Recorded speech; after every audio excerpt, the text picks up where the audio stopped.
Hi, I just wanted to hop on video and talk a little bit about mental well-being and how to care for someone that you think may be struggling and is not necessarily communicating very well, and how to deal with that, or how to try and help that person that needs a little bit of help.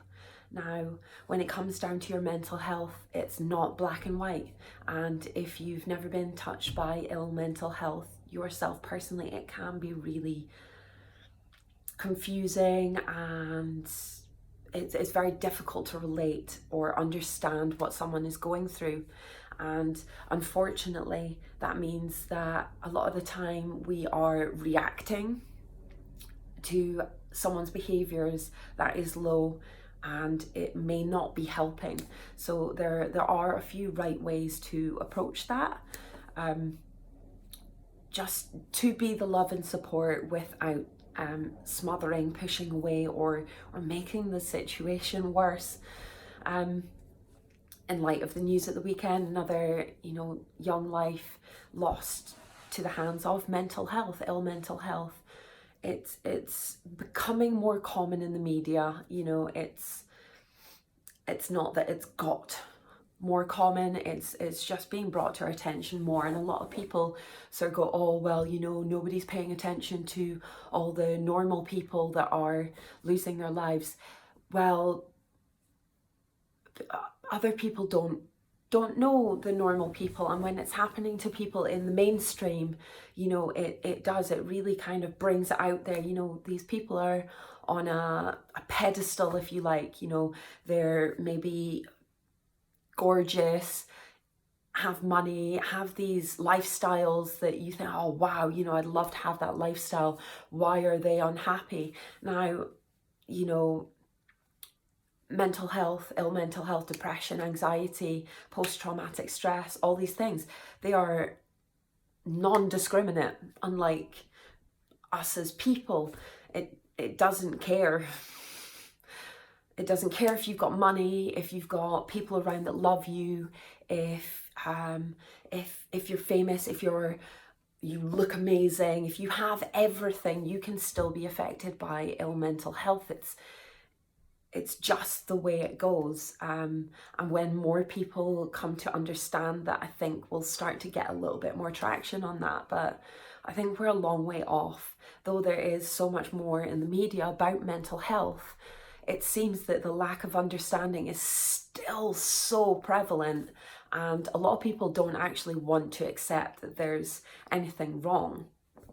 So I just wanted to come on after my own experience, kind of long standing. I lost both my parents, one only 3 years ago, one 16 years ago, and both to alcohol. So of course the fallout of that is huge. It has such a massive knock-on effect to your mental health in the form of grief, trauma, lack of self-worth.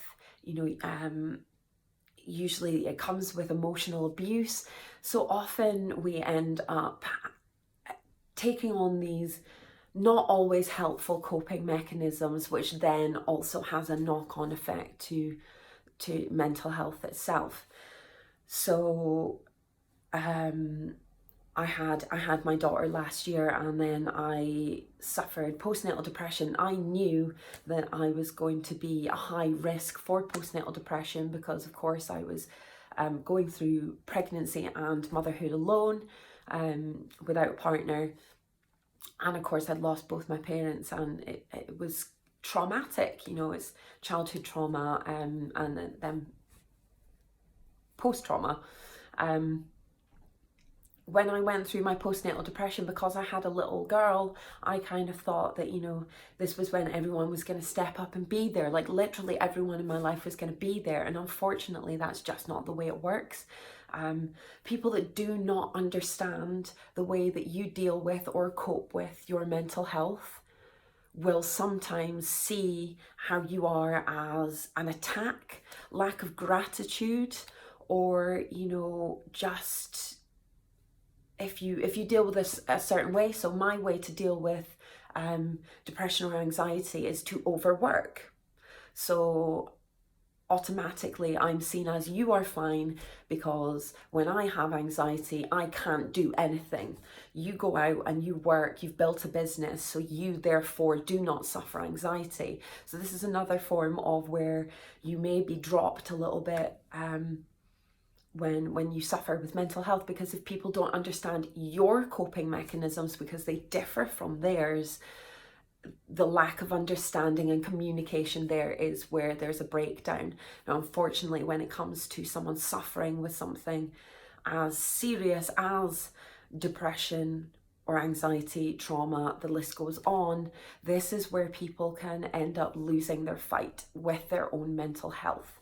So for people that are worried about someone that is suffering with depression, you think they may be suicidal or they're just not quite themselves and you're not sure, I just want to go through a few tips or things to consider to be able to support your loved one when you're not entirely sure what to do.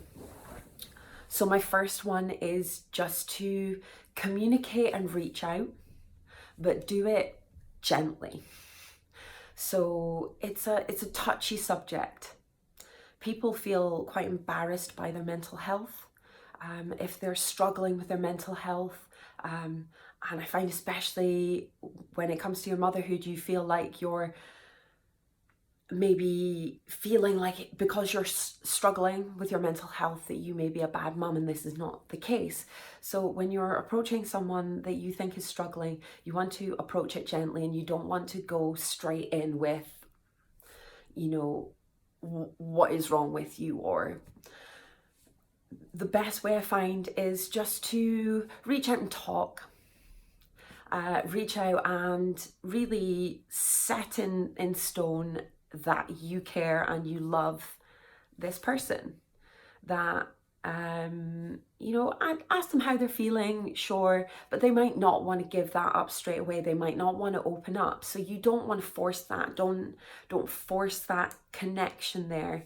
You basically want to be that person who is not there to fix it. You're there to sit with them. So no matter whether they're low, they're high, you are there and you're letting them know that you are going to be there.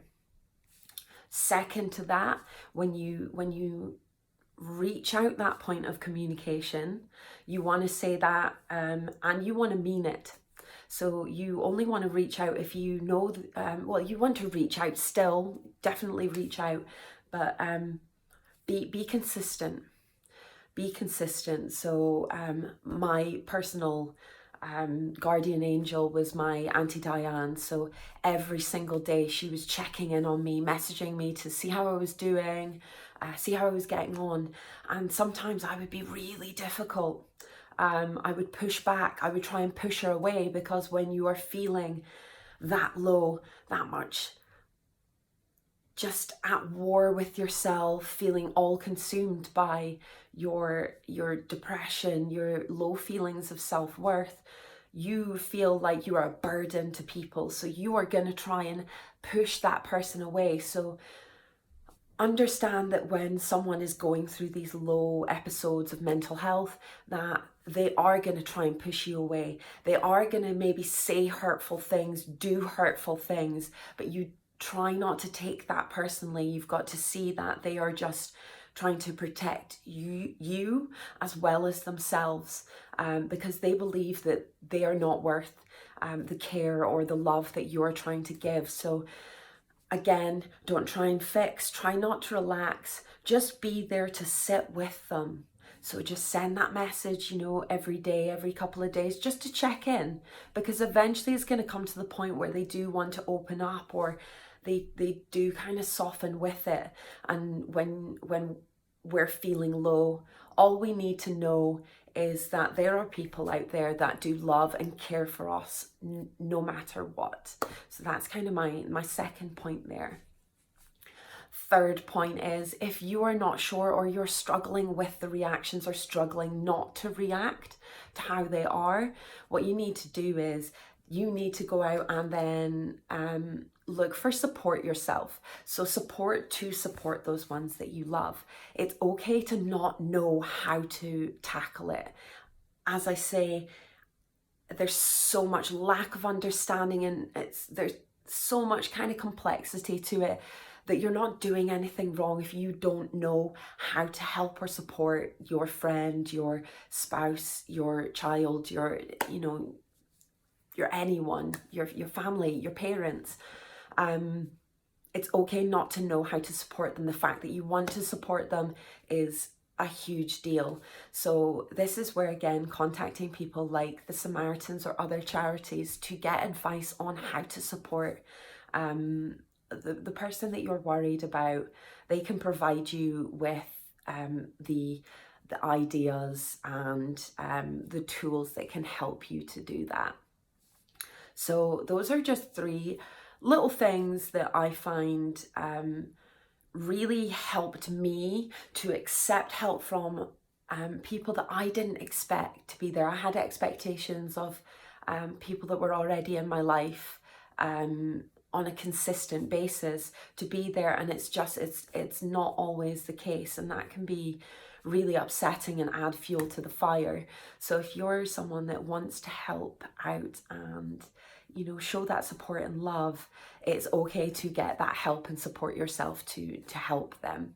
So my last little bit is going and offering to meet up with them or do something really productive that brings up the mood. So I found for me that exercise and eating well is absolutely invaluable, because how you feel in yourself has a lot to do with what's in your body and what you're doing with your body. And when you're depressed, you don't want to move.